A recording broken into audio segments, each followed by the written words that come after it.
Mm. You know, we talk about this every summer, and I'm bringing it up specifically because the gentleman that I interviewed, who is about your age as well, he mentioned the Watts Summer Festival and Watts Stacks. Can Yes. you break down the differences, because they get confused a lot, and like what? Just explain the scene, who was performing. Talk to us about Watts Stacks and Watts Summer Festival. I went to watch Stacks. I was 16 years old. Cost $1, $1 to see Isaac Hayes. He was a headliner. The Staple Singers, Joe Tex, I think Johnny Taylor, everybody that was on Stax Records. Stax was a label out of Memphis. Everybody on Stax Records was in the was on the on the Watch Stack show, and it was held at the Coliseum. Coliseum holds 100,000 people theoretically. Well, that's the capacity, but they had the stage in a strange ass place. The stage was actually up by the goalpost, so and it was facing the other goalpost, but most of the seats were on the side by the 50-yard line. So you could see the acts, but you really couldn't see the acts. You was looking at the side of their heads unless you was on the other side, which is about another 50, 60 yards down the road, down the arena. And they had some kind of arrangement with the Coliseum that they wouldn't let anybody on the field because they had a football game that Sunday. I think it was the Rams or the Raiders were playing. I think it might have been the Raiders playing back then. They had a game that Sunday, so they want the field to get messed up. But no matter what happened, every time the band started playing, folks come out the stands, just start pouring out the stands, start locking. That was the dance back then. Everybody started locking and dancing, the soul training and shit. And at some point in time, it's no bullshit. You don't see it in the movies. I saw the movie about Watts Stacks, but you had to be there to know they was bullshit. And they edited a lot of this stuff out. At one point in time, Jesse, I Have a Dream, Keep a Hope Alive Jackson told the Crips to form a human line around the track of the Coliseum and don't let nobody down. But niggas, the Crips wasn't that popular yet. People didn't know who they really were. So people came down anyway, and they started mobbing people. And police just threw their hands up and walked behind the stage, and like, we ain't dealing with this, okay? And after Jesse realized that was a bad idea, they took the Crips off of alert, and the cops came back down. But by that time, man, it was just chaos everywhere. I mean, it was cool.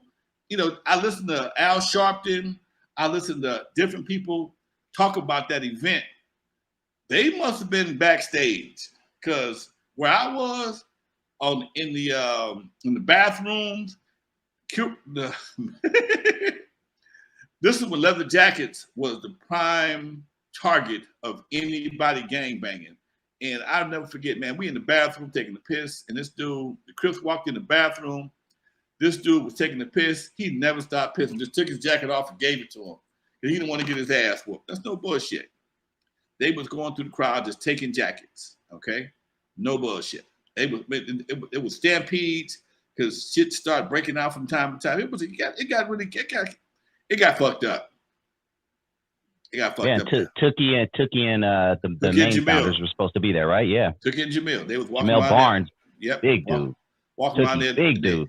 And they coveralls with no shirts on, and just had mobbed the people. Cats was joining the Crips that day just to keep from getting beat up. Old dudes joining the Crips just to keep from getting beat up. And then people wonder why I never gangbanged.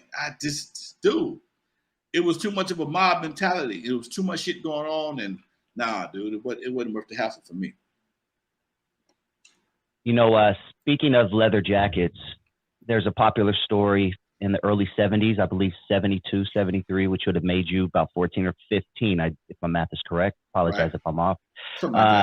Yeah, but the killing of Baba Louie, it was in Hollywood, I do believe, that made the Crips a nationwide thing, to where they were on all news stations across. You know, like you said earlier, people didn't really know about the Crips. They heard Crips. It was just but when they killed this young man for his leather jacket after a Hollywood concert, I think it was Rick James or something. Go ahead. Talk to me about what you remember about that. It was a Soul Train event. It was a Soul Train party at the Hollywood Palladium. And they chased Homeboy out in the streets, and I guess he fell, and they beat him to death and took his jacket. And that was like the first time anything like that ever happened, blacks on blacks like that, somebody actually died. And they was trying to figure out what a Crip was, you know. Was it because Crips used to always carry canes. They was known for carrying canes. And nobody knew whether it was because they had cripple or was short for being Crip. They didn't know. They didn't know. They didn't know. And still, you know, they later they said it was something community restoration in progress, something like that. But that was like kind of after the fact. I don't remember that back in the day being the factor.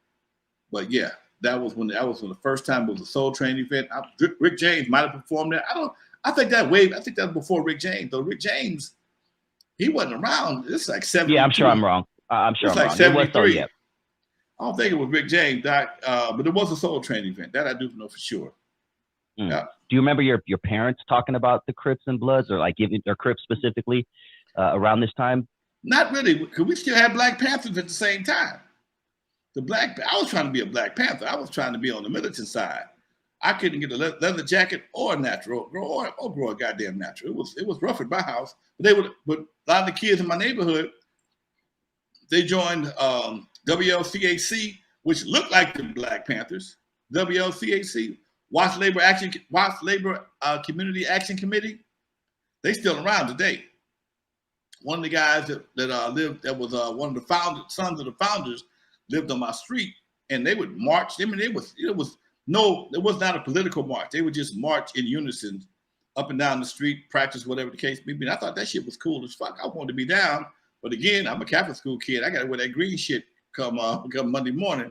That black leather jacket ain't working, son. You got to take this tuition to school, shit. You know, I wonder if, and I'm asking you if you know, if that Baba Louie situation in Hollywood was a main story because it happened in Hollywood. Because is it safe to assume that it was already happening in the hoods, or was this just the first time like anything like this was really happened? You know what I mean? That's the first time we ever heard anything like that made the news. There was something else happening in the hood. It wasn't newsworthy yet, and that's when people don't realize. If you think about some of the things that you've seen on the news back in the day with Jerry Dunphy and Walter Cronkite, they almost promoted shit, man. It was even during '92 riots. I remember watching certain things on TV, man. And back in the '80s, especially, these dudes almost promoted cocaine to the point everybody wanted to buy some. Cocaine, the new party drug of the '80s, the champagne drug of the '80s, and you know it just promoted it. And same thing with gangbanging. Then when the riots came out, I remember seeing people in front of the doggone stores. We're here on the corner of Slauson and Vermont, in front of a furniture store, and there's not a cop in sight. There's no police anywhere. People are having a field day, and they pan the camera on the store. You see people walking out of refrigerators and TV sets or whatever the case may be. And it was almost like they were just promoting people to be where the police weren't. And it's just the news did a lot of that back. When you look back at it now, because the news was different, you realize that maybe, I don't know, it was intentional or just unintentional. They just promoted a lot of bullshit in the community.